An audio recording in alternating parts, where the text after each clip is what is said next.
Infórmese con nosotros.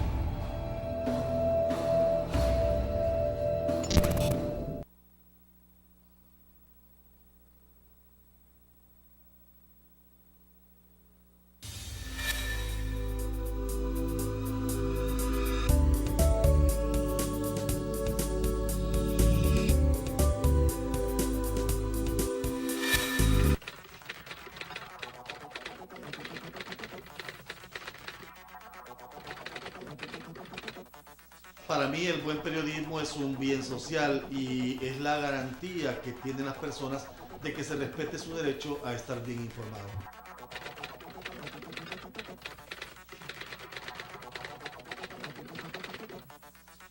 Yo creo que una sociedad sin un buen periodismo está condenada al fracaso. El buen periodismo no solo transmite mensajes, el buen periodismo analiza, interroga, se alimenta de las dudas y busca siempre la verdad.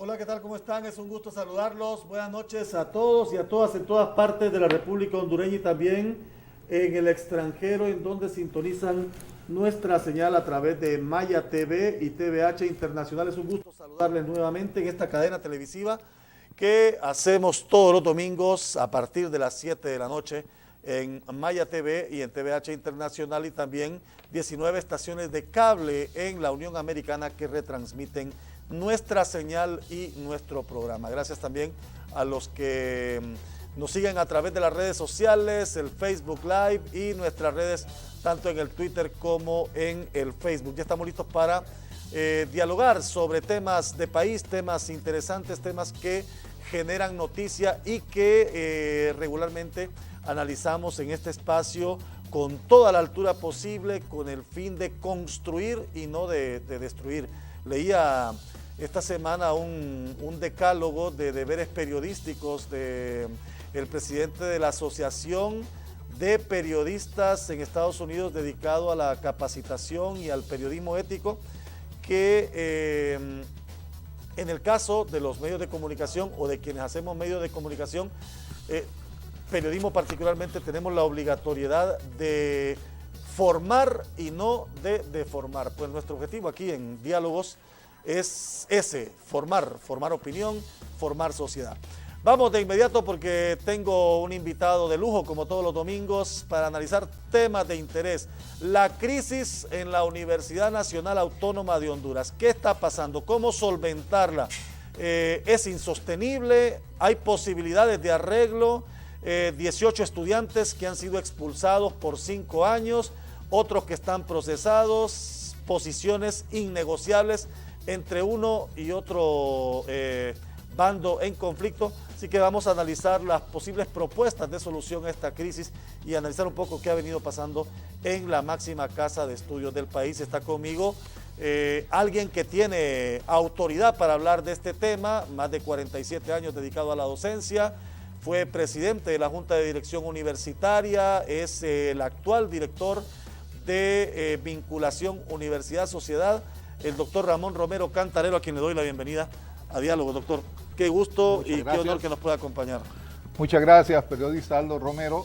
Es para mí muy honroso estar en Maya TV y TVH Internacional para poder hablar en su programa con usted, que tiene también una trayectoria profesional, ética y también universitaria, poder hablar, digo, de los problemas, pero también de las perspectivas de solución de los problemas que en este momento enfrenta nuestra Universidad Nacional Autónoma de Honduras. Y de eso se trata. ¿Qué es lo que ha venido pasando con la universidad? ¿Por qué se ha venido agudizando esto? ¿Se paró por un tiempo? La problemática estaba latente y parecía que era cuestión de tiempo para que volviera a surgir, porque este conflicto con el MEU y las actuales autoridades ya tiene buen rato de estar en la escena pública? ¿Qué pasó? Permítame, en primer lugar, señalar de dónde venimos. En el año 2005, la universidad tuvo una nueva ley orgánica. Luego se inició un proceso de reforma de la universidad y se instaló una comisión de transición que dirigió la universidad asumiendo las funciones de claustro pleno y de consejo universitario. En aquella ocasión, esta situación se dio porque la universidad había tocado fondo. Venimos de una universidad en la cual los niveles académicos habían bajado muy considerablemente, de manera que las oportunidades de realmente formarse con un buen nivel eran escasas y eran excepcionales en nuestra universidad.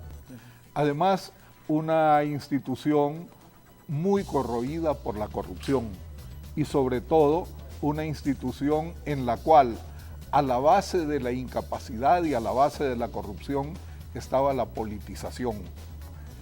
Es conocido para quienes vivimos aquella época como estudiantes, como profesores, que nuestra universidad estaba gobernada por criterios muy poco académicos y altamente partidarizados. Casi que podríamos señalar que esta institución constituía un botín político y ese botín político tenía que ver con el presupuesto de la universidad, tenía que ver con el acceso a cargos, tanto a cargos académicos como a cargos administrativos, y tenía que ver también con manejos administrativos muy indebidos, a procesos como las compras, las contrataciones y otros procesos en la universidad estaban plagados de corrupción. Luego, el paso más importante que esta institución ha dado es la despartidarización. Esto es el poder deshacerse de la influencia indebida que los partidos políticos han tenido sobre la universidad y poder ser conducida esta institución con criterios académicos, con criterios de recta administración, con los criterios que pueden elevar a la universidad y hacer de ella una verdadera institución de educación superior a la altura de las necesidades de nuestro país. Luego, este proceso tuvo su momento espectacular y un momento de alto crecimiento con el rectorado de la licenciada Julieta Castellanos. El combate a la corrupción, el trabajo por aumentar los niveles académicos universitarios y luego también el proceso de transparencia en el manejo de contrataciones y demás actividades universitarias cobró la notoriedad fundamental. Eso pues ha elevado a la institución a un nivel en el cual la universidad está demostrando que las instituciones públicas pueden funcionar.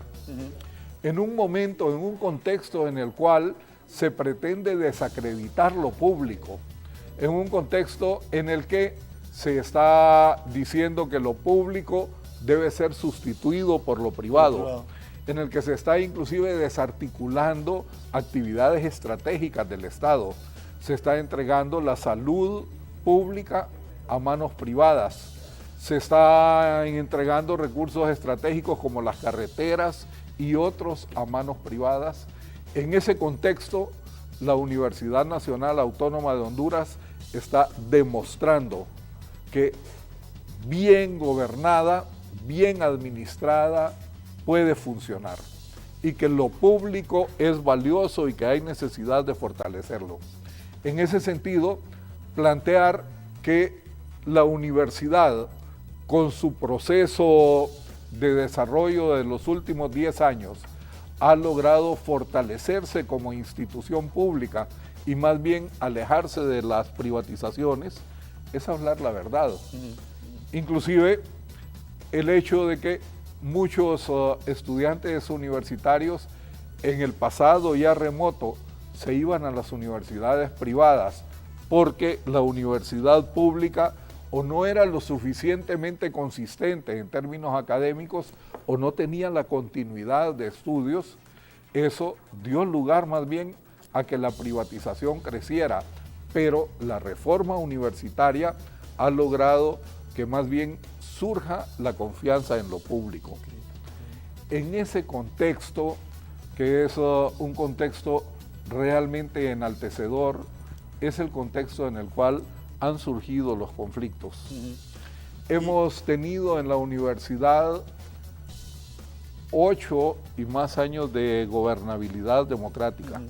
No, y es que ese es lo contradictorio, que como usted lo decía, este periodo rectoral ha sido totalmente diferente a los anteriores. La universidad recuperó rostro académico, recuperó rostro social, y en medio de esa mejoría, ¿por qué se da esta conflictividad? Pues justamente esto merece un análisis bastante detenido, y es justamente lo que usted y yo vamos a hacer esta tarde para nuestra teleaudiencia. ¿Será que el estudiante, no el estudiantado, porque la gran mayoría de los estudiantes se han manifestado en contra de la suspensión de clases, en contra de los conflictos incluso a nivel interno, hasta enfrentamientos entre la seguridad y los estudiantes, cerrar edificios, sacar los estudiantes del aula? La mayoría de los estudiantes universitarios se han mostrado en contra de eso, porque el riesgo es para los más de 80.000 estudiantes que están en su periodo académico. Pero ¿será que los movimientos estudiantiles no estaban preparados para esa nueva gobernabilidad en la universidad? Sí, en parte eso es así. En mi criterio, veamos, hay 3 problemas que son problemas decisivos que han ido generando y haciendo crecer este conflicto. El primer problema tiene que ver con la representación de los estudiantes ante los organismos de gobierno de la universidad. El segundo problema tiene que ver con la normativa académica de la universidad. Correcto. Y hay un tercer problema que está relacionado con el tratamiento de los conflictos. Una vez presentados los conflictos, el tratamiento que se les ha dado a estos se ha convertido también en un tema problemático. Entonces, asumamos primero el análisis del conflicto número 1. Sí, la representación estudiantil. Es el tema de la representación estudiantil. La universidad, en la época anterior a la reforma, vivió una situación lamentable en la cual el movimiento estudiantil estaba cooptado por los intereses políticos que gobernaban la universidad. Así, las autoridades universitarias, los estudiantes y el sindicato de trabajadores de la universidad respondían a los mismos intereses, que eran a intereses particulares, a intereses político-partidarios, a intereses de beneficios directos, y consecuentemente la representación estudiantil se deslegitimó. La paridad estudiantil en aquel momento sirvió solamente para que la mitad de los votos estudiantiles en el Consejo Universitario y en el claustro pleno se pervirtieran. De hecho, muchos de los estudiantes que se constituyeron en líderes estudiantiles en aquella época, después pasaron a ser profesores de la universidad o empleados de la universidad o funcionarios de la universidad, sin tener los niveles académicos adecuados para ser un profesor de la universidad. Porque había una trayectoria, esas paridades de una trayectoria a ciertos líderes estudiantiles. Se abrió la compuerta política, sí, se les abrió el paso. Y por la vía política se está accediendo entonces en aquella época a posiciones laborales y a posiciones honrosas que requieren más bien profesionales del más alto nivel. Eso trajo consigo la descomposición y el desmejoramiento académico de la universidad. Pues bien, este tema de la representación estudiantil fue abordado en la nueva ley orgánica y se estableció que ya no iba a existir la paridad estudiantil, es decir, no iban a haber 50% estudiantes y 50% profesionales en los órganos de gobierno.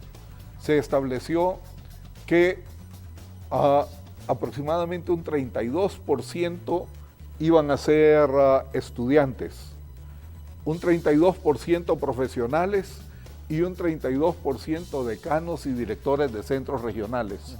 Luego, el otro porcentaje iba a estar complementado con el rector o rectora de la universidad, el director de educación superior y un miembro de la sociedad civil, de organizaciones de sociedad civil. Entonces, al quedar los estudiantes en una proporción de un poquito menos de un tercio en la representación, igual que los profesores, igual que los decanos y directores regionales, eso planteó la necesidad de buscar un mecanismo de representación. ¿Cómo se van a elegir los estudiantes? Ahí ese es el punto correcto. Y pues para esto, en un primer momento, la Junta de Dirección Universitaria solicitó al Comisionado de Derechos Humanos que trabajara en una propuesta junto con los estudiantes. Aquella iniciativa no prosperó y se daban conflictos entre las organizaciones estudiantiles porque no se podían poner de acuerdo respecto a cuáles iban a ser los mecanismos para la elección de sus representantes. Luego sucedió que en el año 2012-2013, el Congreso Nacional, al plantearse una reforma de la ley orgánica actual, estableció en esa reforma que los estudiantes tenían que consensuar su reglamento electoral y les dio 2 años para que consensuaran ese reglamento. Para poder escoger su representación estudiantil entre los diferentes frentes y movimientos. Exactamente, sí. Que de esa manera en ese reglamento se iban a elegir con mecanismos legalizados y de consenso. Luego pasaron los 2 años y no se logró el consenso. Yo no estoy en las interioridades del movimiento estudiantil, no podría decir cuáles fueron los problemas, pero el hecho es que los 2 años transcurrieron y no se logró consenso. Frente a eso, y para suplir la representación estudiantil, inclusive haciendo uso de una disposición que estaba en la misma reforma de la ley, el Consejo Universitario ha estado seleccionando a los miembros estudiantiles que van a acceder a ese órgano de gobierno de entre los estudiantes que reúnen los requisitos. Ahí el requisito fundamental es el requisito de ser estudiante de excelencia académica. Luego, el Consejo Universitario ha venido funcionando así. Sin embargo, este mecanismo de representación fue generando desacuerdos entre distintos sectores estudiantiles.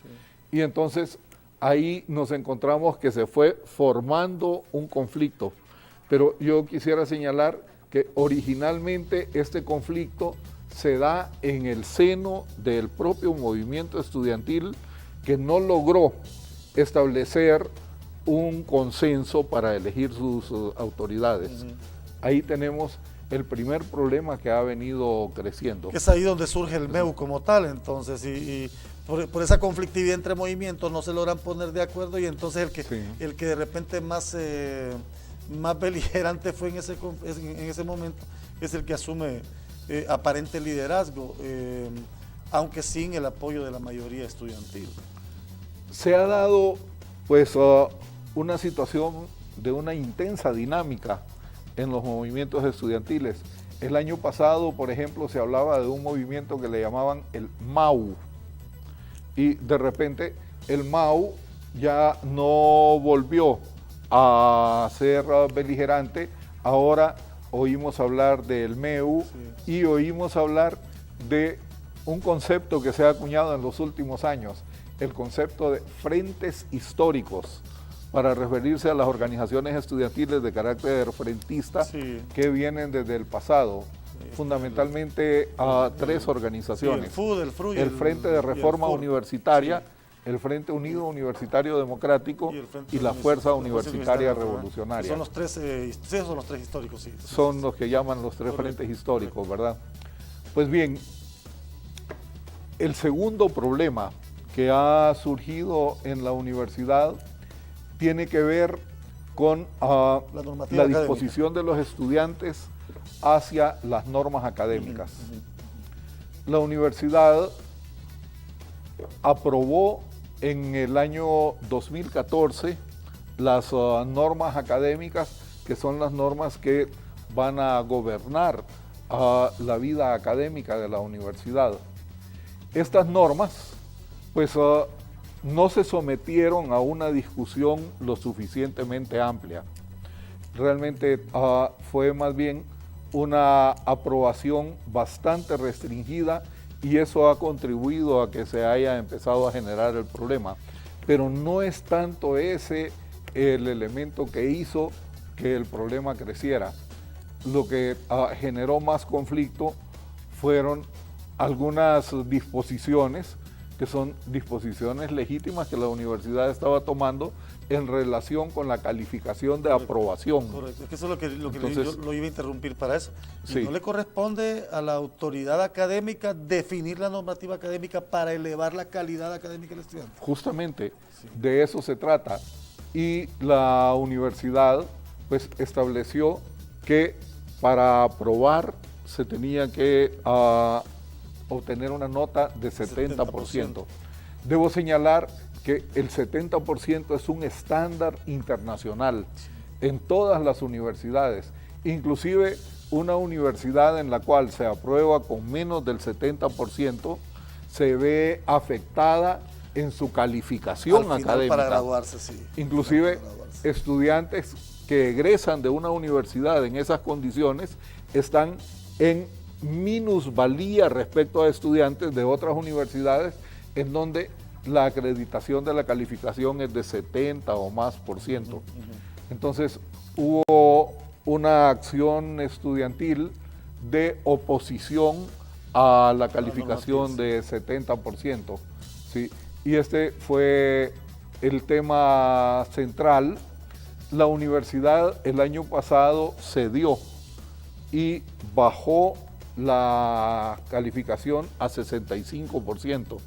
Entonces actualmente, y esto se estableció que iba a ser así por 5 años, sí, actualmente se aprueba con 65%. Debo señalar de mi perspectiva de académico universitario que creo que esto es contraproducente no solo para la universidad, es contraproducente para los estudiantes universitarios. Ahora, ha habido un argumento también que los estudiantes han esgrimido y es de que se está exigiendo una calificación más alta para ellos, pero que el nivel académico de los profesores no ha aumentado. Ese ha sido un argumento estudiantil que también es un argumento que debe sopesarse, sí, debe tomarse muy en cuenta y especialmente si nosotros tenemos en cuenta, como yo decía hace un rato, que muchos profesores llegaron a ser tales, a ostentar tal condición, entrando a la academia por la puerta de atrás. Entonces, sucede que es muy probable que en un cierto porcentaje los estudiantes pudieran tener razón en esto, aunque también la universidad tiene excelentes profesores y no son pocos. Sí. Hay muy buenos profesores que ejecutan las funciones básicas de la universidad, la docencia, la investigación científica y la vinculación con la sociedad, las ejecutan con conocimiento, con capacidad, con compromiso y con muy alta entrega.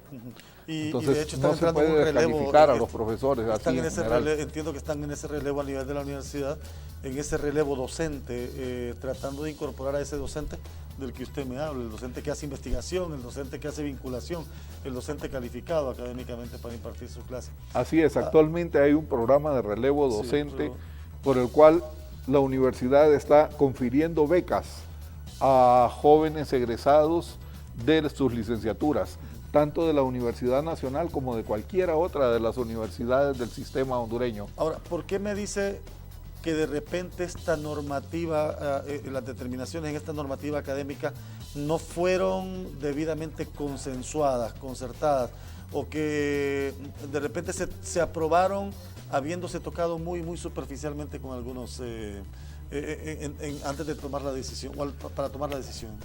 Pues yo pienso así porque ¿Qué faltó? ¿Qué faltó? las normas académicas son la espina dorsal de la vida universitaria. Y esa espina dorsal tiene que ser aceptada por todos o aceptada por las grandes mayorías. Un proceso de diálogo alrededor de las normas académicas lo que permite es precisamente argumentar, escuchar argumentos, valorar argumentos en cuanto a su objetividad, en cuanto a su sistematicidad, en cuanto a su coherencia y pues poder aceptar los argumentos que sean más válidos. Yo pienso que la discusión de las normas académicas debió ser bastante más amplia de lo que fue. Y eso posiblemente hubiera contribuido a que este tema de las normas académicas no hubiera tenido el nivel de conflictividad que adquirió. Luego, debo señalar otra cosa respecto a las normas académicas. El año pasado, cuando se solventó el conflicto, se tomó el acuerdo de discutir las normas y de discutirlas con los estudiantes. Y ese proceso de discusión quedó abierto. Inclusive la calendarización quedó en curso, pero también aquí los estudiantes abandonaron el proceso de discusión de las normas académicas. Y en ese sentido, pues las autoridades universitarias pudieron mantener su actitud y su disposición de discutirlas, pero si los estudiantes no se hicieron presentes y no se desarrolló el mecanismo, la discusión no se dio. No se dio. Ahora, en este tema es claro que los primeros dos temas que usted me contempló, porque quiero ir también al tercer punto, al tercer problema que usted me decía, el tratamiento de los conflictos, antes de entrar con la propuesta que usted como académico ha hecho y me va a decir si ya se ha tomado en cuenta, si ya se han acercado para dialogar con usted o si ha tenido eco la propuesta que usted hizo a inicios de semana. Ese hecho de que los estudiantes se ausentaran del diálogo y que de repente a nivel de autoridades también no existiera la disponibilidad de llamarlos para retomar el diálogo, refleja también que no era tan prioritario el tema como se manejaba en medio de la crisis. Es muy probable que así sea, porque una de las características que esta crisis está teniendo es que los problemas académicos se están minimizando y los espacios que debieran ser los espacios de discusión de estos temas académicos están siendo sustituidos más bien por problemas de carácter político. Correcto. O sea, lo político está prevaleciendo por sobre lo académico, que en principio era el motivo del conflicto. Ahora, ¿qué falla en el tercer tema, en ese tratamiento de conflictos? Bien, los primeros dos temas problema, llamémosle así, han ido dando lugar a que se vaya generando el tercer tema.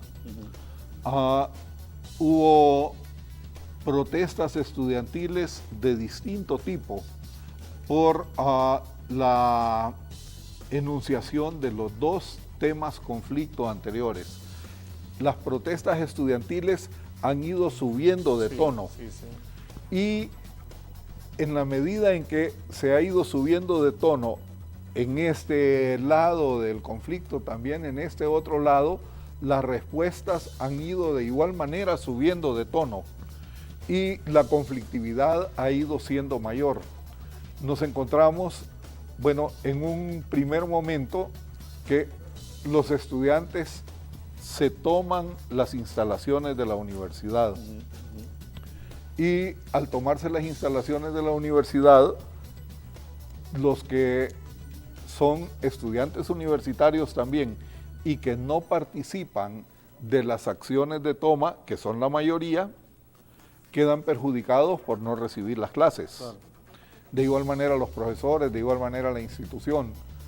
Pero luego se da un segundo nivel en el escalonamiento de la intensificación del problema y es cuando se empiezan a hacer daños a los bienes físicos de la universidad, daños de distinto tipo.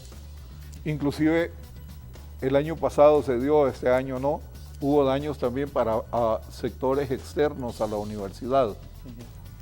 Bueno, luego se sucedió también que los estudiantes intensificaron el conflicto cuando se produjeron peleas campales dentro de la universidad, que eso también tiene que ver con la actitud que se ha asumido desde la autoridad universitaria. Pero llegó la policía y se dieron batallas campales entre policías y estudiantes. Y luego se ha ido intensificando el conflicto cuando los estudiantes sacan el conflicto del contexto universitario y lo están trasladando al Congreso de la República. Y luego el nivel más intenso que tiene ahorita el conflicto es cuando los estudiantes empiezan a reclamar la renuncia de la rectora de la universidad. ¿Fue un error de los estudiantes haber ido al Congreso? Yo pienso que sí, y ya vamos a hablar sobre eso.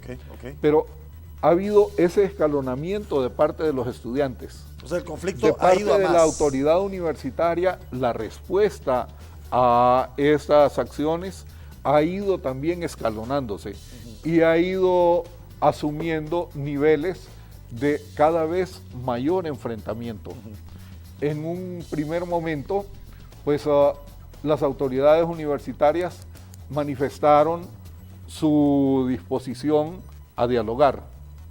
Cuando aquello no se dio, en un segundo momento, cuando los estudiantes empezaron a generar más tomas más intensas y en los distintos centros regionales y las distintas facultades de la universidad acudió al auxilio de la fuerza pública. Y por primera vez, ya desde el año pasado, presenciamos el hecho doloroso. Personalmente yo me sentí ultrajado de ver la policía entrando a la universidad, por las razones que sean.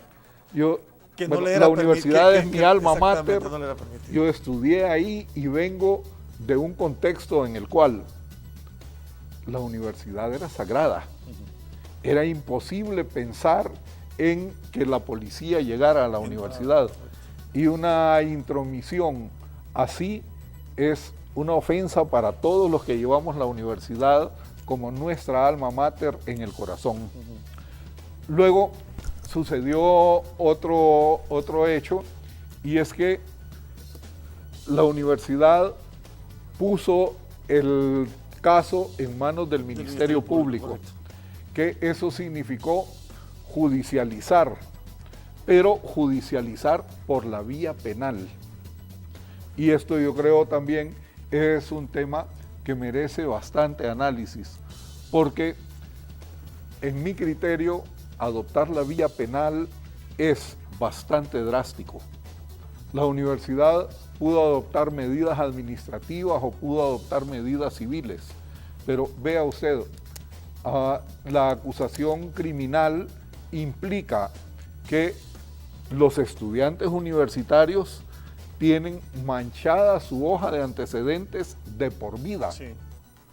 Jóvenes de 18, de 19 años, de 20, de 22, de 23, que posiblemente no tengan toda la madurez suficiente para estar conscientes de todo lo que estaban implicando sus actuaciones, pues al ser llevados a la vía criminal, quedan de por vida señalados como delincuentes. Y más que el proceso sigue, Eso, porque se les ha dado medidas cautelares a varios, se les ha limitado sus derechos y en algún momento van a requerir en su actividad profesional de presentar sus antecedentes ante la empresa o la sociedad. Exactamente, para poder optar a un trabajo, hasta para poder optar a un pasaporte, a una visa de un país extranjero, para poder optar a una beca, para poder optar a un posgrado, para poder optar a tantas cosas. La misma universidad le bloqueó. La universidad les ha perjudicado para el resto de su vida. Creo yo que es una medida bastante drástica. Bueno, luego, en ese escalonamiento, respondiendo al aumento de las acciones estudiantiles, la universidad toma otras decisiones. Suspenderle la beca a los estudiantes de excelencia académica. Entonces, bueno, la suspensión de la beca creo que es también una acción dirigida a dañar directamente a los nuestros, a nuestros estudiantes, pero nuestros estudiantes que se han ganado la beca concursando, que mantienen buenas calificaciones, buenas notas, buen rendimiento académico.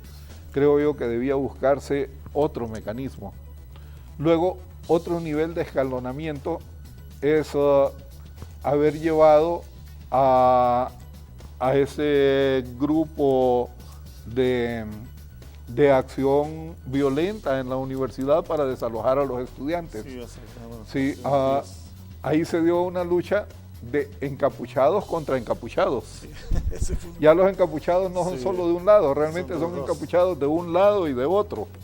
Se dio un enfrentamiento en el cual este grupo pues estaba agrediendo también a los estudiantes, se dio una violencia de ambos. Sí. La prensa estaba ahí, yo me dirijo por lo que pude ver, las fotos en los periódicos, los videos que distintos medios de comunicación publicaron, en los cuales se ve estudiantes golpeados, una muchacha que está en el suelo y hay 3 sujetos golpeándola, pero también de esos sujetos hay algunos golpeados por los estudiantes y al final se dio un resultado que quizás era el resultado imprevisto, y es que los estudiantes terminaron sacando al grupo que pretendía agredir a los estudiantes. Entonces, vea cómo el conflicto va aumentando de intensidad de parte de los dos sectores. En este momento podemos señalar que hay un escenario de enfrentamiento, y ese escenario de enfrentamiento nos aleja de la solución. En este momento se plantea una solución acudiendo al Congreso Nacional. Los estudiantes han formulado una propuesta. El Congreso ya días quiere entrar en ese. Algunos están ahí, unos por intereses políticos, otros porque quieren meter, pero ya días están en esa calistenia de intervenimos, no intervenimos, ¿cómo lo hacemos? El Congreso ya días está queriendo entrar en ese conflicto. Sin embargo, vea usted que ha habido muchos diputados también de los distintos partidos políticos, del distinto espectro que hay en el Congreso, que señalan que el problema tiene que resolverse internamente en la universidad. Pero ¿y si ya se rompió el diálogo? Si el diálogo ya no es, ya no es sostenible, por lo que usted me ha dicho, sube de tono la protesta estudiantil, igual sube de tono la reacción de las autoridades. Justamente en ese escenario de situación muy caliente, es en el escenario en el que yo formulo una propuesta. Sí. Una propuesta que implica una búsqueda de arreglo pacífico de este conflicto. Usted habla de una mediación, porque aquí tengo yo la propuesta, de una mediación del conflicto, porque ya se intentó en el 2016 y fracasó, evidenciándose tal fracaso en que un año después se desencadena el actual conflicto que hoy nos tiene sumido en esta crisis. Por eso dice, debe pasarse a otro nivel, dice usted. ¿Cuál es ese otro nivel? El arbitraje. Sí. Explíqueme un poquito el arbitraje. Sí, pero antes de explicar el arbitraje, quisiera hacer referencia a lo siguiente. En esta propuesta, lo que estoy señalando con el más profundo sentido universitario y con responsabilidad ciudadana es, primero, que el conflicto debe resolverse dentro de la universidad y no fuera. Cualquier iniciativa, ya sea de los estudiantes, ya sea de las autoridades, porque el conflicto se resuelva fuera de la universidad, en el Congreso o en cualquier otra instancia, esa no es una buena opción para la universidad, especialmente en términos de que va vulnerando nuestra autonomía, la autonomía real. Y la autonomía, como yo decía, no se ha vulnerado ya de parte de los dos sectores. Pues vea, el hecho de buscar salidas fuera sí se puede entender como un debilitamiento de la autonomía, pero todavía no se conforma una violación de la autonomía. La violación de la autonomía se conformaría cuando se imponga una solución que viole mecanismos y normativas internas de la universidad. En ese sentido, pues pienso primero que el conflicto debe resolverse internamente. Segundo, que entre más rápido se resuelva, menos intensidad va a tener. La intensidad puede todavía crecer más, ¿sí? Puede llegar hasta perderse el periodo académico de los estudiantes y eso nadie lo desea. Estoy seguro que nadie desea eso. Luego, el tema de propuesta incluye acciones tanto de un arbitraje como acciones que le corresponderían al Consejo Universitario y a la Rectoría y a los estudiantes de la universidad. Entonces, veamos. Un arbitraje es una forma de resolver pacíficamente los conflictos a través de la cual las partes se ponen de acuerdo en nombrar árbitros. Y esos árbitros escuchan a cada una de las partes, analizan el contexto en el que está inmerso el problema, analizan soluciones y consensúan entre ellos soluciones que son las soluciones arbitrales. ¿Internos o externos? Yo estoy proponiendo que haya una terna arbitral. 3 árbitros. Un árbitro propuesto por las autoridades universitarias. Otro árbitro propuesto por los movimientos estudiantiles en conflicto. Y un tercero por el Consejo Superior de Universidades de Centroamérica, del SUCA. Aquí déjeme explicar. El SUCA es el órgano universitario del que todas las universidades públicas de Centroamérica somos parte. El SUCA tiene gran capacidad y gran experiencia manejando problemas y conflictos de muy distinto tipo. Hay muchos rectores de las universidades públicas de Centroamérica que han tenido que bregar con conflictos y que seguramente al serles solicitado podrían muy bien integrar una terna arbitral.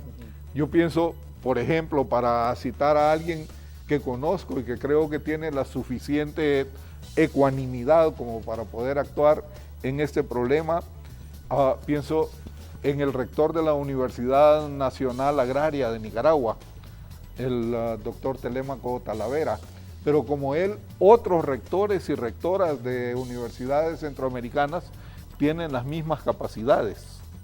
Yo lo que considero es que quienes integren esa terna deben ser reconocidos primero por su profesionalismo, segundo porque tengan criterio independiente, su independencia de criterio.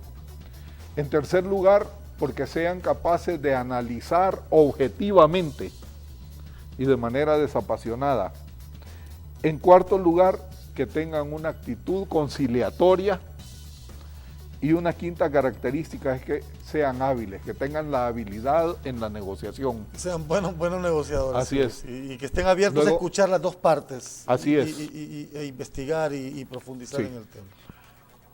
La terna, una vez que haya sido constituida, que eso tiene a la base la aceptación de las partes, la terna arbitral estaría entonces discutiendo los tres problemas, conflicto que ya enunciamos, ¿verdad? Sí.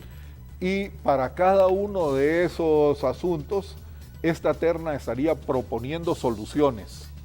Luego, las soluciones de la terna son obligatorias para las partes. Y entonces, al ser obligatorias, serían las soluciones que permitan salir del conflicto. Esas soluciones ya son potestativas de la terna, analizando ellos la situación, viendo cuáles son las características que se enfrentan, podrían señalar cuáles son las soluciones adecuadas. Un primer acuerdo tendría que ser normalizar lo más rápido posible la situación académica, calendarizar el periodo, para recalendarizar el periodo. Así es. Luego, además de la terna, yo propongo que el Consejo Universitario en su próxima reunión debe elegir a la Junta de Dirección Universitaria y que esa Junta de Dirección Universitaria esté integrada por académicos de la universidad. A veces en la universidad se ha tendido a pensar de que en estos órganos como la Junta de Dirección quienes deben estar son administradores académicos. Personalmente, después de más de 8 años de integrar esa junta, de haber sido secretario de la misma y de haber sido su presidente también, habiendo conocido por dentro la actividad de la junta, pienso que quienes deben integrarla son académicos, académicos del más alto nivel, gente que tenga prestigio académico, que tenga producción académica, bien en la investigación, en la vinculación universidad-sociedad y también en la docencia. Los profesores del más alto nivel y con ecuanimidad. Ellos deben integrar la Junta de Dirección Universitaria. ¿Esta integración de la Junta de Dirección debe ir paralela con el arbitraje? Sí, pueden ir en paralelo, porque la Junta de Dirección Universitaria, una vez electa, que puede elegirse lo más pronto posible, el Consejo Universitario inclusive puede convocar a una sesión extraordinaria para este tema, pues una vez electa la Junta de Dirección, esta inmediatamente convoca a los concursos que deben ser convocados. Algunos de ellos inclusive ya pasó el término de ley para el que debieran convocarse. Y entonces la Junta necesita convocar con urgencia a los concursos de decanos que ya están por vacar, el concurso de rector de la universidad que vaca en septiembre y en adelante de los que van a seguir vacando.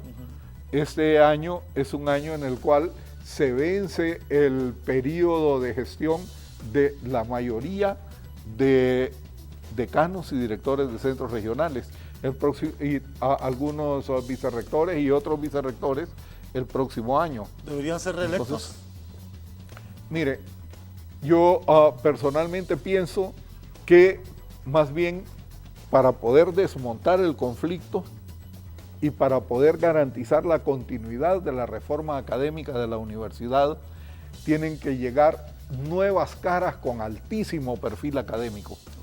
Con altísimo perfil académico. No se trata de sacar a nadie, sino que de remozar la estructura dirigencial de la universidad. Así es. Luego, por otra parte, el requerimiento de parte de los estudiantes, cesar las tomas en la universidad, permitir que se desarrolle normalmente la actividad académica y también la actividad administrativa. Y además, abrir el compás de espera para la elección de nuevo rector. Sí, el periodo de la licenciada Castellanos vence en el mes de septiembre. ahorita yo inclusive pienso que levantar bandera con la renuncia o destitución de la rectora es casi como que plantearse una lucha pírrica. Sí, porque porque está eso a 2 meses. está 2 meses. ya pronto a suceder. Sí, 2 meses. Entonces, sí, de manera que esta situación se puede resolver de manera pacífica por los canales que estoy indicando. Luego, una última cosa que quisiera señalar al respecto es que en esta solución o en esta propuesta de solución,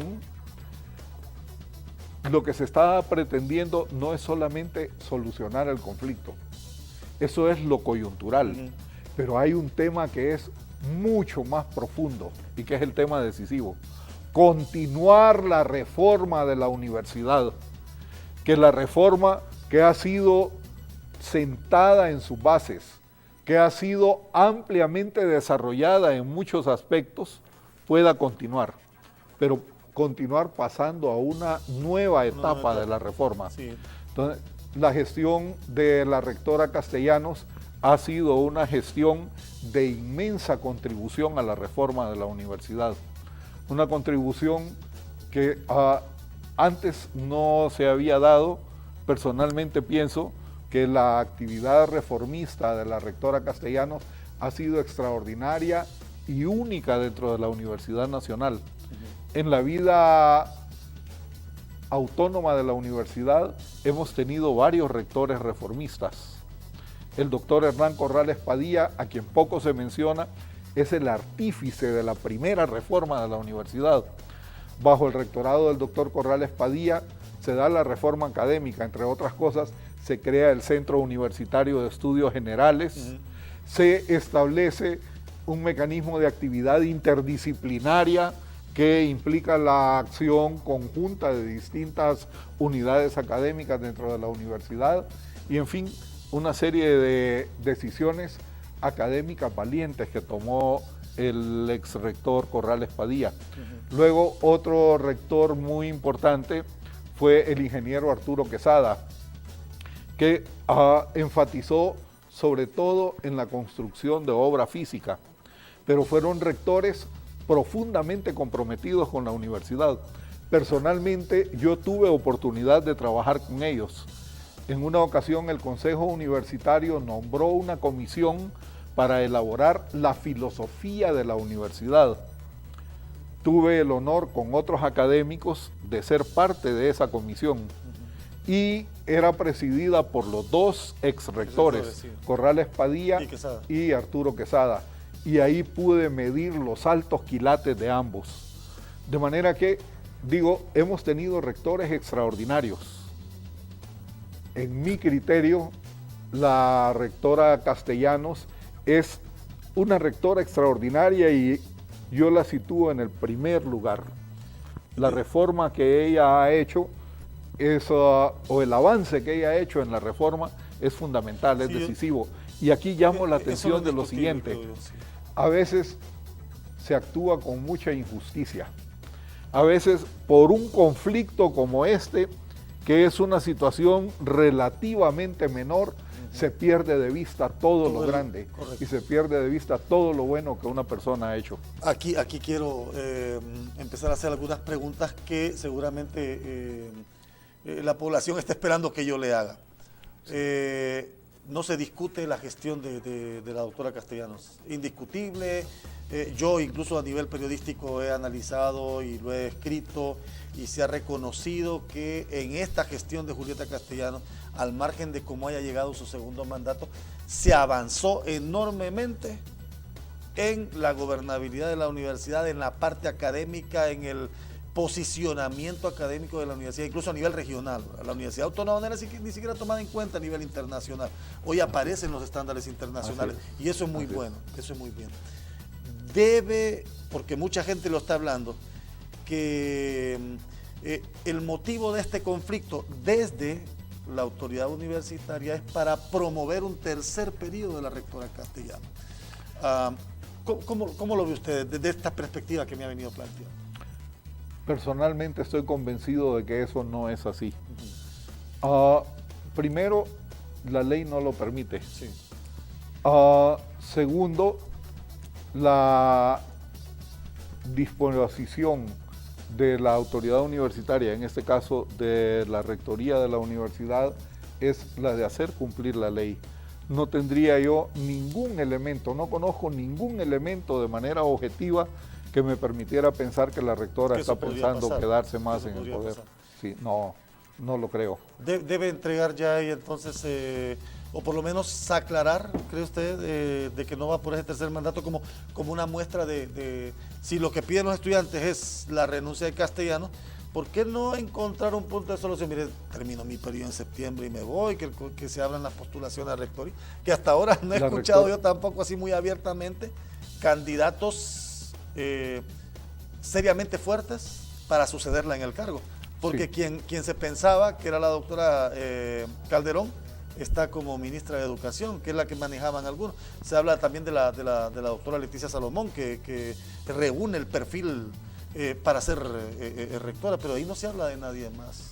Sí. Ni tampoco ha sonado con fuerza alguien más. Primero, permítame señalar que yo he escuchado en los medios de comunicación a la rectora Castellanos señalar que ella va a vacar en septiembre, ¿verdad? Okay. Sí, y eso ya ella lo ha estado afirmando y precisamente eso es un elemento decisivo. Luego, seguro que cuando se haga la convocatoria a el concurso para rector, van a presentarse muchos candidatos, quizás muchos con altas capacidades, otros menos. Hay ahí una gradación. Yo he estado en la junta de dirección en 3 periodos para elegir rector y pues por la experiencia que ahí he tenido, puedo señalar que se presentan distintos perfiles y distintos niveles y que precisamente necesitamos nosotros tener una junta altamente académica y que no responda a ningún interés político para que pueda elegir con toda objetividad, con el criterio académico predominante, una junta que pueda estar plenamente convencida de que no le haría ningún bien a la universidad eligiendo administradores académicos, sí, que necesita elegir académicos. Sí. Un académico aprende de administración académica. Yo no sabía de la administración académica y desde los cargos que he desempeñado aprendí. Sí, la rectora no sabía de administración académica y siendo rectora aprendió y resultó genial. Solo dando la experiencia. Y sí, cualquiera otro académico que realmente se precie de tal, tiene la capacidad de aprender lo administrativo, que eso es lo sencillo, lo fácil.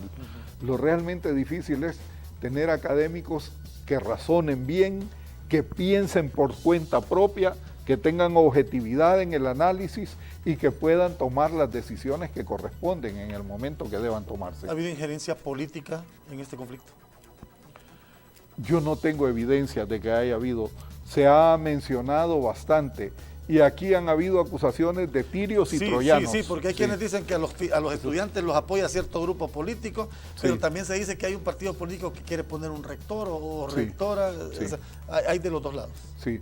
Yo puedo decirle, no tengo ninguna evidencia y pues en mi condición académica yo veo este conflicto como un objeto de estudio. Correcto, como un objeto de estudio y al verlo como objeto de estudio fundamento mis criterios en evidencias. Correcto. No puedo afirmar ninguna cosa de la cual no tenga evidencia. Y que yo le pregunto porque, por lo que usted me decía hace unos minutos, si el compromiso que debe cuidar la nueva administración académica de la universidad es el de continuar en el proceso de reforma que se ha venido trabajando y llevarla a otro nivel, la única forma es haciendo este proceso de transición de autoridades lo más independiente posible, lo más transparente posible y bloqueando, poniéndole paredes al interés externo, porque la universidad ha sido, y usted lo sabe muy bien, apoyo político enorme para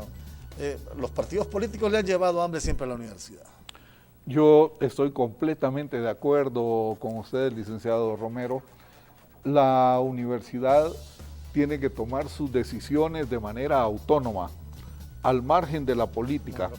La decisión que pueda tomarse fuera, la decisión del Congreso, no va a ser una decisión académica, No, esa es una decisión va a ser política. una decisión política. Sí. Y en ese sentido estamos echando marcha atrás de lo que constituye el pilar central de la reforma, la despartidarización, la despolitización de la vida universitaria. Aquí no debe intervenir ni el Congreso, ni el presidente de la República, ni un partido político, ni otro partido político. Los universitarios, de manera sensata, tenemos que tomar las decisiones que nos A eso se corresponden. refería cuando me decía entonces que la intervención política o la intervención externa violenta entonces el principio de autonomía. Así es. Mancilla la autonomía. Justamente a eso me refiero. Ahora, ¿de qué depende? Porque, bueno, tuvimos la oportunidad de leer su propuesta, la socializamos inclusive a nivel de medios. Sí, muchas gracias por eso. Y me interesó por eso invitarlo y que usted la pudiera socializar ante la población. ¿Qué eco ha tenido esta propuesta? Pues vea usted, la población, tanto la población universitaria como la población nacional, está deseosa, está sedienta de que este problema se resuelva. Y en Ciudad Universitaria yo he encontrado cualquier cantidad de personas, estudiantes de la universidad, trabajadores de la universidad, personas que están visitando la universidad, que se manifiestan en favor de una solución pacífica y rápida del conflicto. En ese sentido, podemos decir que la propuesta de solución pacífica está teniendo amplia acogida. Fuera de la universidad, de igual manera, yo he observado por las redes sociales. Sí, aquí las tengo yo. No sé si usted ha leído sí, todos los comentarios. Sí, porque, ha habido muchos comentarios en favor de que se solucione el problema, ¿verdad? Tiene buen relacionador público usted, porque su hijo Luis, ¿verdad? Luis, él se sí, encargó él me ha también ayudado de divulgar, tiene buen relacionador a público. difundir esta propuesta. Sí, pero las reacciones en las redes son positivas y en apoyo a la propuesta.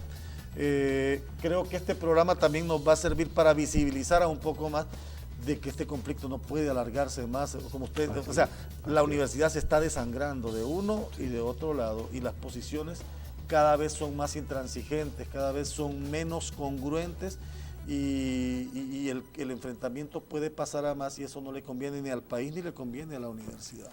Así es. ¿Usted lo ha socializado con autoridades universitarias? ¿Ha dialogado con autoridades universitarias? Más bien lo he puesto en las redes.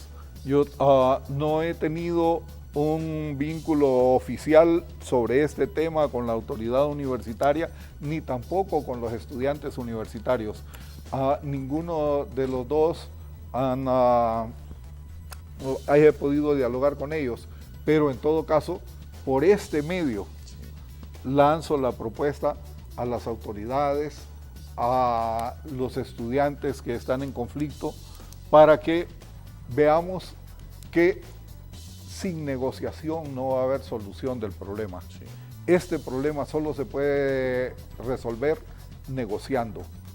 Que si no hay condiciones para el arreglo directo y si no hay condiciones para la mediación, que intentemos entonces este tercer nivel, el nivel del arbitraje, pero que el problema se ponga en vías de solución, que desmontemos el escenario de guerra. Esto no se va a resolver si A vence a B o si B vence a A. Esto se va a resolver cuando la fórmula sea A más B. ¿Qué fue lo que falló cuando el año pasado, en el 2016, los estudiantes llevaron su representante, las autoridades llevaron su representante y se sentaron en la mesa del diálogo? ¿Qué fue lo que falló ahí? Pues, mire, ambas partes propusieron a alguien ahí, un mediador. Sí, creo que el tema básico es que el conflicto estaba ya en un nivel de polarización que la mediación resultó muy poco influyente. Justamente viendo esa experiencia que tuvimos el año pasado, es que yo pensé que si fracasó la mediación, lo que queda es ya el arbitraje. ¿Y quién debería convocar ese arbitraje? Pues mire, ¿Cómo se convocaría? perdón, esto creo que debe hacerlo internamente la universidad. Yo diría, las autoridades pueden decir, estamos dispuestos al arbitraje, y los estudiantes pueden decir, estamos dispuestos al arbitraje. Y entonces el arbitraje, ya habiendo disposición, se arma, se constituye. Y sí señalo, habría que tener mucho cuidado en seleccionar a los árbitros, seleccionarlos teniendo en cuenta su reconocido profesionalismo, su independencia de criterio, su objetividad en el análisis y además una actitud conciliatoria y una habilidad negociadora. Esas son las cosas que necesitamos para que este conflicto se destrabe y que deje de ser conflicto. Sí, y yo creo que esa podría ser como el punto de partida para solventar esta crisis y solventarla de una vez por todas. Sí. Y hacerlo más rápido, lo más tranquila posible esa transición en la universidad y garantizar que ese proceso de reforma continúe. El tema que me preocupa, o por lo menos en donde periodísticamente empiezo a ver el elemento conformación, es cómo convocarla, porque si la convocan a nivel de autoridades universitarias, puede haber cierto resquemor. Si se convoca a nivel de estudiantes también.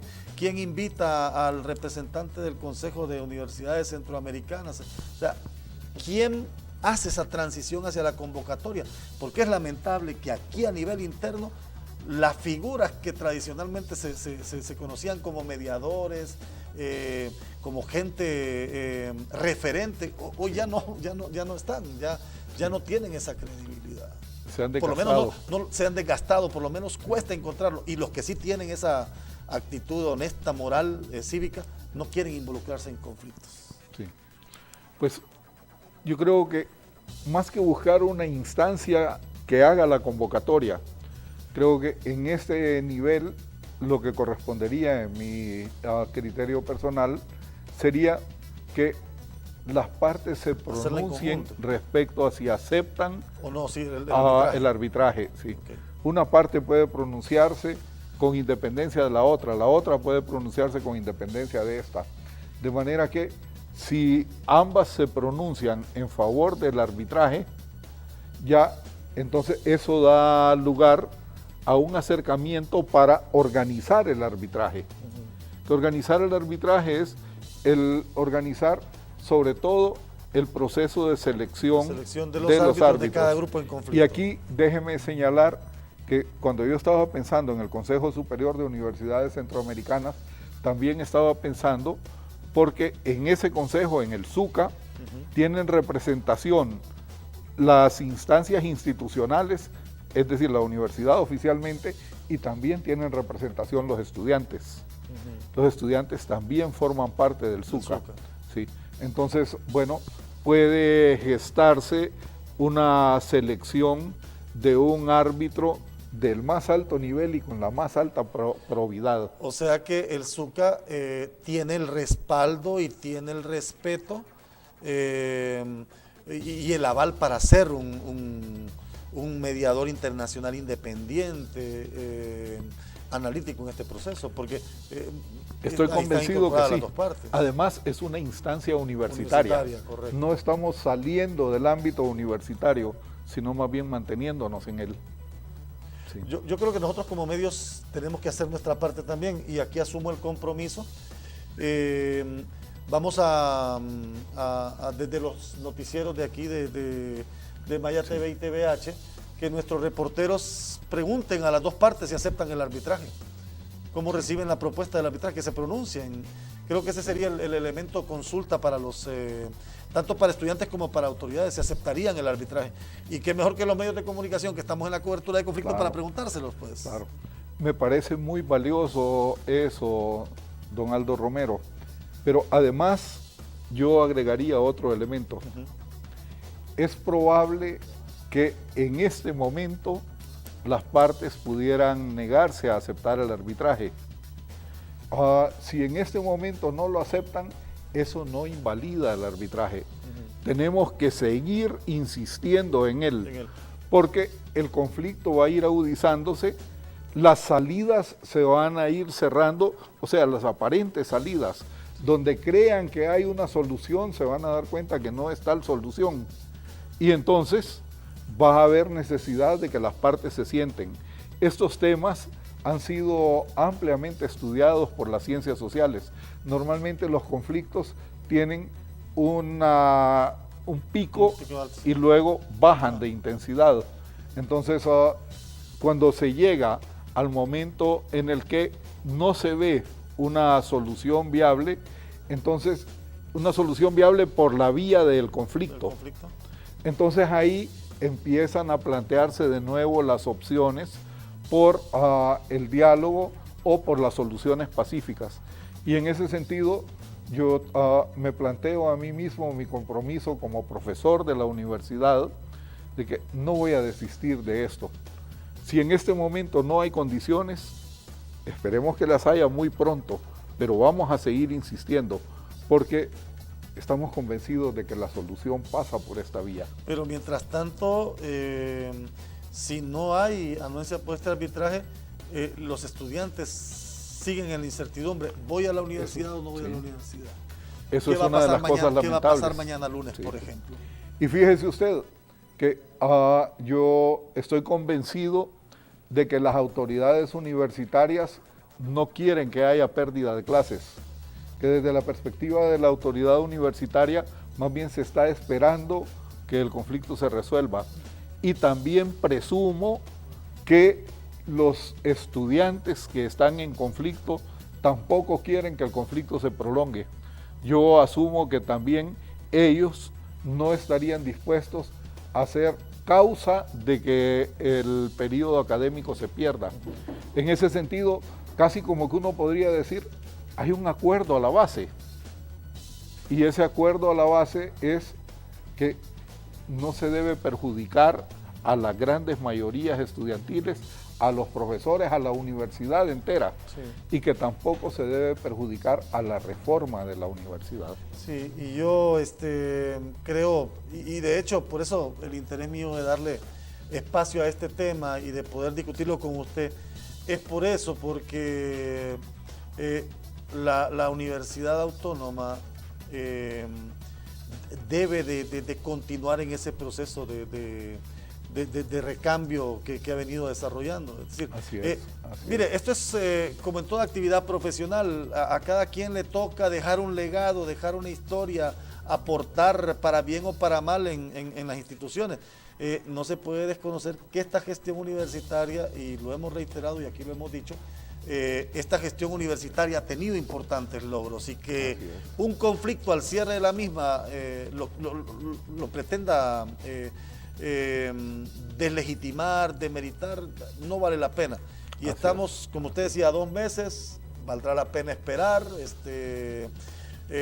Algunos somos escépticos con lo que pueda pasar en relación al tema de aspiraciones, pero creo que 2 meses es un tiempo prudencial para ver también cómo creo que podría pararse. O sea, lo que si no se arregla hoy, se arregla 2 meses después. No creo que sean los plazos así tan fatales como para no ceder y decir, bueno, terminemos este periodo, terminémoslo en paz y miremos qué sucede con la universidad. Hay otro elemento que quisiera señalar, periodista Romero, y es un elemento de carácter propiamente académico, que tiene que ver con la continuidad del periodo. El desarrollo de la tecnología, particularmente la tecnología de la información y la comunicación, posibilita que no hay necesidad completa de la presencialidad para que las clases se desarrollen. Claro. Nosotros hemos visto profesores en la universidad que están enseñando en los lugares en los que uno menos se puede imaginar. Cuando se toman los edificios, muchos profesores enseñan en la colección hondureña de la biblioteca, en un pasillo de la biblioteca, en distintos lugares. Y eso muestra el compromiso de los profesores y el compromiso de los estudiantes por querer dar clases. Pero también podemos acudir y para salvar el periodo a la vía virtual. A la virtualidad, sí. Correcto. Creo que la universidad ya debe transicionar a la virtualidad. Yo soy un profesor también en la universidad que ¿Sí? el año pasado enseñé 2 cursos de posgrado y buena parte de los cursos que enseñé fueron con lecturas virtuales. Los estudiantes pueden acceder a una plataforma, se pueden tener chats de discusión, en fin, hay muchos mecanismos a los cuales se puede acceder también por el beneficio que nos da la tecnología. De manera que yo también por esa razón soy menos pesimista, soy de los que cree que el periodo sí puede salvarse y que tenemos que acudir a distintas vías para salvar el periodo académico. Sí, y los docentes creo que deben estar de acuerdo en que este tema del componente virtual, el aula virtual, le da también otro valor agregado a la formación académica. Claro, claro. Ya usted saca sus maestrías, hoy ya no, las maestrías no son presenciales, los doctorados no son presenciales, hoy tienen un alto grado, un alto porcentaje de virtualidad, y eso lo que hace es que eleva también calidad educativa. En ese sentido, inclusive podríamos decir que algo bueno puede salir de este conflicto. Puede y quizás una de las cosas buenas que pudiera salir es precisamente que la universidad pudiera irse encaminando de manera más intensa a la virtualidad. Lo hemos estado haciendo y hay unidades en la universidad, hay direcciones académicas dedicadas a esto, pero ahora lo que está sucediendo es como un dinamizador, como un acelerador del proceso y podemos entrar en él y desarrollarlo.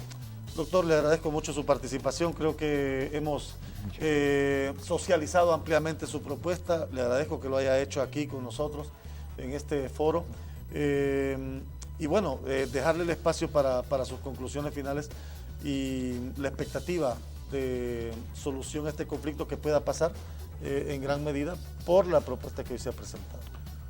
Muchas gracias, don Aldo Romero, yo agradezco inmensamente que usted me haya proporcionado este espacio y además poder hablar con usted que no solo es un periodista, también es un profesor universitario, crea posibilidades de que nos entendamos en el contexto nacional y en el contexto académico también. Yo quisiera concluir recordando unas palabras de uno de los más insignes secretarios generales de la Organización de Naciones Unidas. Hace muchos años, un sueco, Dag Hammarskjöld, dijo: mientras las naciones se mantengan en diálogo, hay esperanza. El reto es dialogar y si el diálogo fracasa, más diálogo. Y si vuelve a fracasar, seguir insistiendo en dialogar, porque así es como se resuelven los problemas de la humanidad. Grandes problemas de la humanidad entera, guerras, conflictos, crisis de distinto tipo, se resuelven en las mesas, negociando. Y eso es lo que nos corresponde hacer en este conflicto. De la manera más genuinamente universitaria, yo llamo a los estudiantes que están en conflicto a que consideren lo que aquí hemos dicho. Y llamo también a las autoridades universitarias a que acepten esta propuesta y podamos iniciar cuanto antes este proceso de arbitraje. Muchas gracias. Doctor, ha sido un gusto. Muchas gracias. De verdad es un honor, de verdad, tenerlo acá y agradecerle su participación. Yo le agradezco mucho. El doctor Ramón Romero Cantarero es el director de vinculación Universidad-Sociedad y es una persona con la autoridad para proponer esta solución al conflicto. Más de 47 años de labor académica, pues le avalan también los cargos que ha ocupado como ser presidente de la Junta de Dirección del Centro Universitario de Estudios Generales. Le avalan para presentar esta propuesta. Creo que está la propuesta planteada, los sectores en conflicto tendrán la palabra ahora para encontrar rápidamente una solución a esta crisis que no le conviene al país, pero que no le conviene a la universidad, ni a los estudiantes, mucho menos a las autoridades. Vamos en este momento con Eber Maradiaga, que va a presentarnos un rápido resumen informativo aquí en Diálogos a través de Maya TV y TVH Internacional de las noticias más importantes acontecidas durante la semana y regresamos con un rápido comentario para el cierre de esta emisión de Diálogos. Don Eber Maradiaga, buenas noches. Hola, ¿qué tal? Buenas noches, les saluda Ever Maradiaga. Estamos listos para llevarles las noticias más importantes a nivel nacional y comenzamos con la empresa. Siguen los cuestionamientos de la empresa privada en contra de la misión contra la corrupción y la impunidad MASI por señalar a banqueros como sospechosos del asesinato del ambientalista Berta Cáceres y del lavado de activos. El jefe de la misión, Juan Jiménez Mayor, anunció la semana pasada una investigación de banqueros socios de Desarrollos Energéticos S.A. DESA como sospechosos del asesinato de Cáceres y del lavado de activos al constituir una empresa que habría recibido beneficios de funcionarios públicos. El presidente del Consejo Hondureño de la empresa privada, Luis Larach, manifestó en rueda de prensa que escucharon con preocupación los señalamientos de Jiménez Mayor al detallar públicamente datos, nombres y situaciones que no corresponden a realidades jurídicas del país. El líder empresarial se quejó de que el representante del organismo de la OEA, creado para ayudar al gobierno a combatir la corrupción y la impunidad, violó el principio de presunción de inocencia y el respeto a las leyes vigentes. En otra información, el Observatorio Consular y Migratorio de Honduras ha informado que la deportación de indocumentados bajó en un 36.3%, representando 25.048 personas, cifra que es inferior a lo registrado el año pasado en los mismos periodos, llegando a 39.341 personas. Asimismo, se informó que del total de inmigrantes, 13.957 provienen de México, 11.019 de Estados Unidos y los 72 restantes de otros países como Guatemala, El Salvador y Belice. El informe oficial detalla que en el periodo de referencia fueron retornados de México 2.208 niños y adolescentes hondureños, 120 desde Estados Unidos y otros 22 desde Guatemala, El Salvador y Belice. Precisa además que en el mismo periodo fueron repatriados 111 hondureños indocumentados que fallecieron por diversas causas, lo que supone una disminución del 59,5% en relación al cierre de 2016. En otra información, la directora del Servicio de Administración de Rentas, Miriam Guzmán, ha desmentido que se haya aumentado el sueldo por una cantidad de 70.000 lempiras, reiterando que ella devenga 140.000 lempiras y no 200.000, como se ha conocido en las últimas horas. Guzmán dijo que peores cosas me han dicho, pero tengo mi conciencia tranquila, puedo caminar con la frente en alto porque podrá algún pernicioso decir que gano mucho. Cada quien sabrá que lo que no me pueden decir que soy una corrupta. En otra información, el Tribunal Supremo Electoral realizó la ubicación de las fotografías en las papeletas electorales de 10 partidos políticos que participarán en las elecciones generales para este próximo noviembre. En el sorteo también participarán 46 candidatos independientes. En total, más de 30.500 candidatos a elección popular participarán en este proceso electoral. Previo a la ceremonia en un hotel capitalino, el magistrado del Tribunal Supremo Electoral, David Matamoros, recordó a quienes piden reformas electorales que los responsables de las actas son los partidos políticos y que si no quieren que los muertos voten, pongan vivos en la mesa. El orden de los partidos que quedaron en esta elección fueron, en primer lugar, Unificación Democrática, en segundo lugar, Alianza de Oposición contra la Dictadura, en tercer lugar, Partido Vamos, en cuarto lugar, Democracia Cristiana, quinto lugar, Partido Liberal, en sexto lugar, Alianza Patriótica, séptimo lugar, Frente Amplio, octavo lugar, Partido Anticorrupción y en noveno lugar, el Partido Nacional.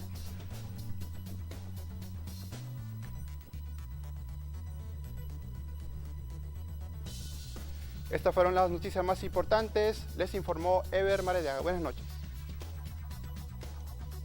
Excelente, Ever Maradiaga, con este resumen que a partir de hoy y todos los domingos a esta hora estaremos haciendo aquí en Diálogos para ya al cierre de nuestra emisión dominical. Antes de concluir, solamente quisiera tomar unos minutos para poder hacer un rápido comentario.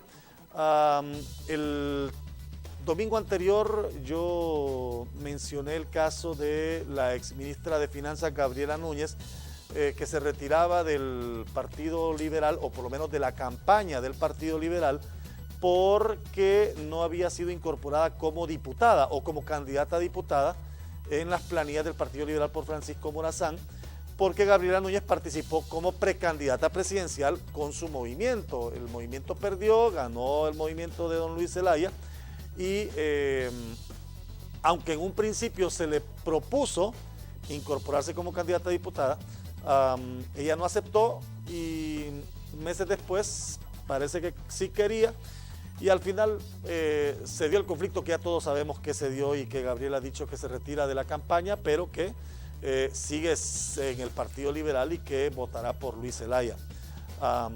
Pero esta semana, a mediados de semana, se generó otra situación similar, y rápidamente hago este comentario porque, mire, lo hablábamos hace poco con el doctor Ramón Romero, en el sentido de que las cosas buenas que se hacen deben destacarse, pero lo bueno no avala lo ilegítimo o lo ilegal.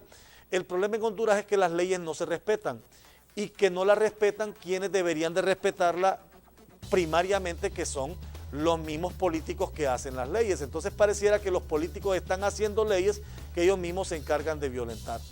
Y quiero referirme puntualmente al caso del señor, el diputado Jaime Enrique Villegas. Iba a poner unas imágenes, pero tenemos un problema con el internet acá, así que no las voy a poner. Pero el caso de Jaime Villegas, actualmente diputado del Partido Anticorrupción. Hace 3-4 días Jaime Villegas aparece en un evento político con el alcalde de San Pedro Sula y con el presidente de la República, que también va aspirando a la reelección, y con una camisa azul con el número 188, mostrando que ya ha sido incorporado como candidato a diputado por Cortés en el Partido Nacional. Y Jaime Villegas es actualmente diputado por el Partido Anticorrupción. Que tenga problemas con Narrala es otra cosa, pero es diputado del PAC. Y ahora que Jaime Villegas no participó en las elecciones internas del Partido Nacional, no tenía por qué ser candidato a diputado. Pero parece que aquí los partidos políticos están enviando, llenando las planillas con quien aparece, simplemente guardándole el puesto a alguien porque a mí me conviene. Y Jaime Villegas, que lo respeto, no lo conozco, es decir, no lo sé, lo conozco personalmente, no lo he tratado como con la continuidad que pudiera ser, porque él pasa en la zona norte del país, solamente viene para el Congreso y nos ha tocado nada más entrevistarlo en un par de ocasiones. Pero Jaime Villegas, un exfutbolista hondureño, brillante carrera como deportista, un caballero del deporte, capitán de la selección mundialista de España 82, una persona honorable y reconocida en San Pedro Sula, que como diputado, con todo respeto, su gestión legislativa no ha sido una gestión legislativa destacada, es decir, no ha sido un diputado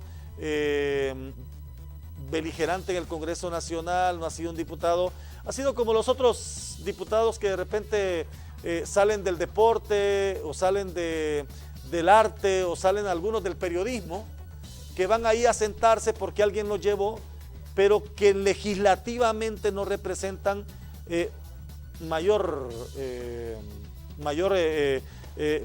fuerza. Es decir, ellos están ahí porque son parte de un partido, porque fueron en una planilla, porque salieron electos debido a su popularidad, pero no porque esa popularidad no se tradujo en eficiencia legislativa. Y entonces creo que don Jaime Villegas, que ya había dicho que esta sería su única experiencia política, que él no volvería al Congreso Nacional, que se retiraba a San Pedro Sula a hacer su trabajo con el Real España y otras actividades a las que se dedica, y que él había dicho que no se volvía a meter en política, hoy aparece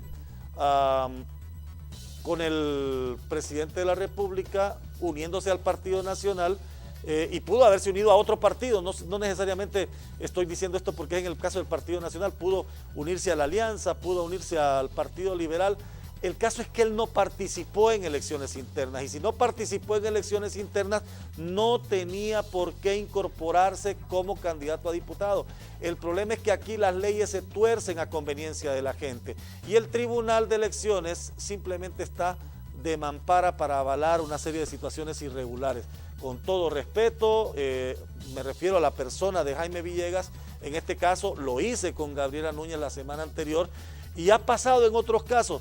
Hay diputados que son testaferros, o candidatos a diputados que son testaferros, van a elecciones internas pero le están guardando el cupo a otro.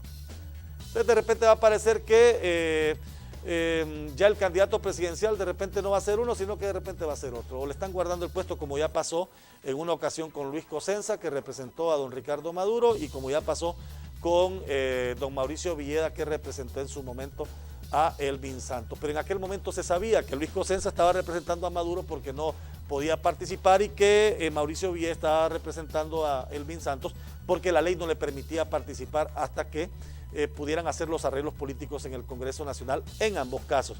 Pero en el caso de los diputados, debería de existir una ley que sancione a aquellos que obligan a unos a renunciar para meter a otros por conveniencia electoral.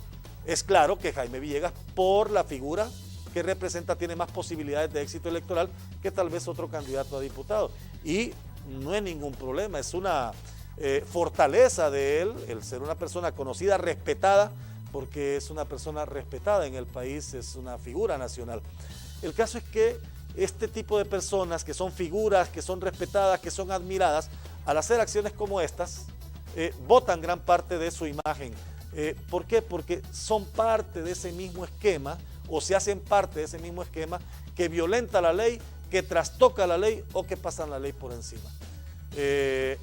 Quería referirme a esto porque usted se va a dar cuenta más adelante que hay otros que van a renunciar para darle paso a otros candidatos. Incluso en el Partido Liberal, en la Alianza, ya están renunciando algunos, o están poniendo su cargo a disposición para que puedan entrar otros y hacer arreglos. Entonces, ¿para qué fueron a elecciones internas? ¿Para qué postularon candidaturas? Simplemente para guardar puestos.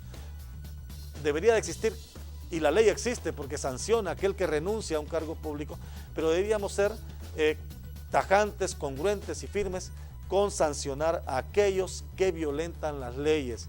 Y qué lástima que sean los políticos que hacen las leyes los mismos que se encarguen de violentarlas. Entonces, si se violenta la ley a nivel político, ¿qué se puede esperar abajo?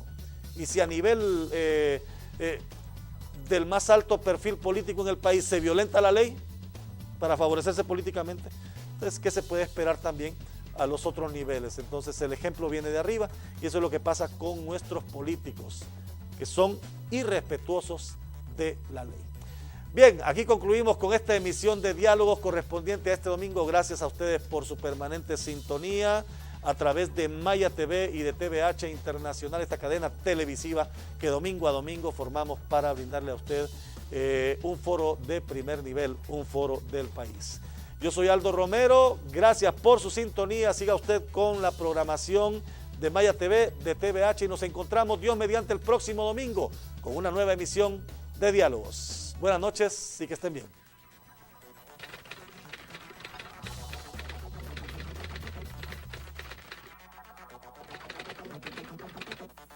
Para mí el buen periodismo es un bien social y es la garantía que tienen las personas de que se respete su derecho a estar bien informado.